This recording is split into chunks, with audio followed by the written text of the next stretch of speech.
सुप्रभात विद्यार्थियों, आज हम उपसर्ग पाठ के अंतर्गत उपसर्ग का अगला भेद संस्कृत के अव्यय पढ़ेंगे। अभी तक हमने संस्कृत के उपसर्ग पढ़े, हिंदी के उपसर्ग पढ़े और उर्दू के उपसर्ग पढ़े। तो आज हम पढ़ेंगे उर्दू का उपसर्ग का चौथा भेद, संस्कृत के अव्यय। अव्यय क्या है बच्चों? अव्यय जो है अविकारी शब्द, अ मैंने नहीं और व्यय मैंने खर्च होना, यानी ऐसा जो खर्च ही ना हो, जिसमें कोई परिवर्तन ना हो, यानी ऐसे शब्द जिन पर लिंग वचन क्रिया काल कारक का कोई असर ना हो, उसको हम क्या कहते हैं? उसको हम अविकारी शब्द कहते हैं। ऐसे शब्द जिन पर लिंग वचन क्रिया काल कारक के आने पर कोई परिवर्तन ना हो। ठीक है, समझ में आ गया बेटे? तो देखिए, पहला लिया मैंने उपसर्ग अधि। अधि से नए शब्द की रचना की, अधिकार। अब देखिए, कार यहाँ क्या है? वाहन है। ठीक है, कार एक वाहन था, लेकिन जब हमने इसके आगे अधि लगाया तो ये बन गया अधिकार। अधिकार यानी राइट।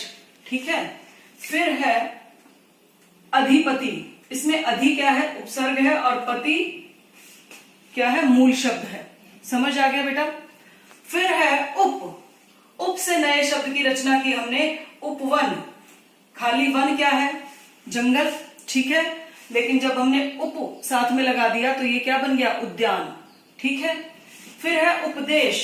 उप क्या था हमारा?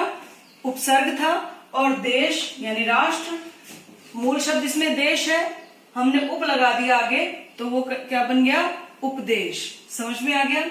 फिर है सह। सह क्या है? यहाँ पर उपसर्ग है, सहपाठी। खाली पाठी है तो पाठ करने वाला, लेकिन सहपाठी जब हमने उपसर्ग लगाया इसके सामने तो वो क्या बन गया? सहपाठी। तो सहपाठी क्या होता है? साथ पढ़ने वाला। समझ में आया बेटे? फिर है सहचर। अब देखिए, सह क्या है? इसमें उपसर्ग है, और चर, चर मैंने चरना, सहचर साथ में चरना। समझ में आया बेटे? तो इसमें क्या हुआ? नए शब्द की रचना हुई और उसका अर्थ बदल गया। फिर है स्व। स्वजन, जन मैंने लोग, स्वजन। जब स्व इसके आगे जुड़ गया तो इसका अर्थ बन गया अपने लोग। ठीक है, इसी तरह स्वदेश। देश राष्ट्र, किंतु स्व लगने के बाद क्या बन गया? जब इसमें स्व आगे उपसर्ग लग गया तो क्या बन गया? ये बन गया स्वदेश, यानी अपना देश।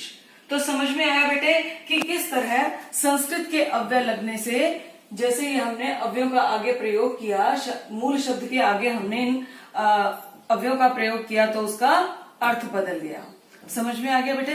अब हम करेंगे अंग्रेजी के अव्यय। ठीक है, अंग्रेजी के उपसर्ग। बच्चों, अब हम करेंगे उपसर्ग का आखिरी भेद, अंग्रेजी के अव्यय। बेटे, अव्यय के विषय में मैंने अभी आपको बताया। पहले मैंने आपको उपसर्ग के विषय में बताया। उपसर्ग क्या है? वो शब्द नहीं है, शब्दांश है। राइट, लेकिन यहां देखिए आप, चीफ, जनरल, वाइस, सब ये शब्दांश नहीं है, ये शब्द है। ठीक है, ये शब्दांश नहीं है, ये शब्द है।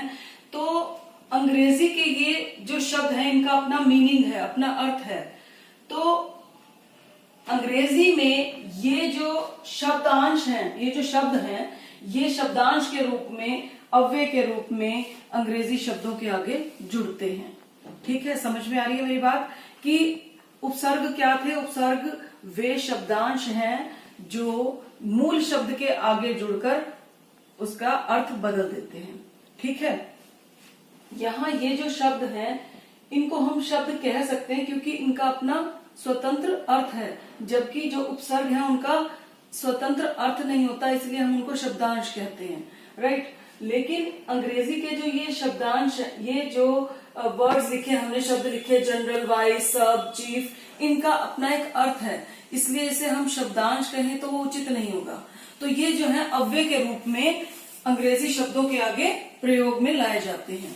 तो देखिए, जैसे चीफ, चीफ मिनिस्टर, मिनिस्टर पता है सभी को। फिर चीफ मिनिस्टर, चीफ कमिश्नर। ठीक है, कमिश्नर के आगे हमने क्या लगाया? चीफ। अब आप ये भी देख रहे होंगे कि बेटे, जो हमने पहले शब्द बनाए, अभी हमने शब्द बनाए थे अंग्रेजी के अंग्रेजी के अव्यय हम कर रहे हैं। इससे पहले हमने संस्कृत के अव्यय किए।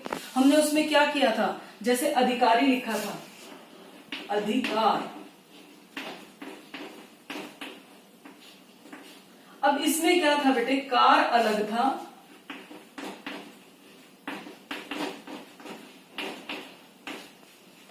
और अधि अलग था। अधि क्या था, यहां उपसर्ग था, कार एक मूल शब्द था।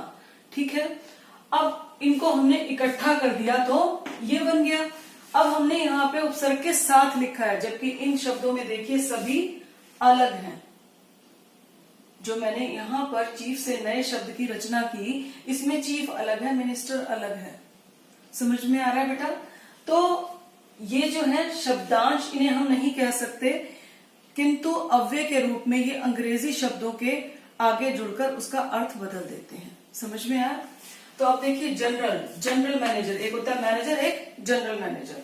जनरल सेक्रेटरी, फिर है जैसे वाइस कैप्टन, वाइस से बनाया हमने वाइस कैप्टन, वाइस प्रिंसिपल। आपको वाइस प्रिंसिपल समझ में आ जाएगा। जैसे प्रिंसिपल क्या होते हैं, हेड होते हैं हमारे स्कूल के, और वाइस प्रिंसिपल उनसे थोड़ा छोटा पद। समझ में आया?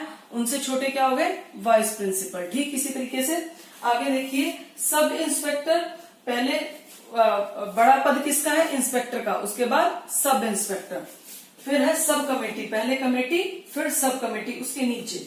समझ में आ गया बेटे सभी को? तो ये कुछ अंग्रेजी के अव्यय थे जिन्हें हमने अंग्रेजी के शब्दों के साथ ही जोड़कर नए शब्दों की रचना की।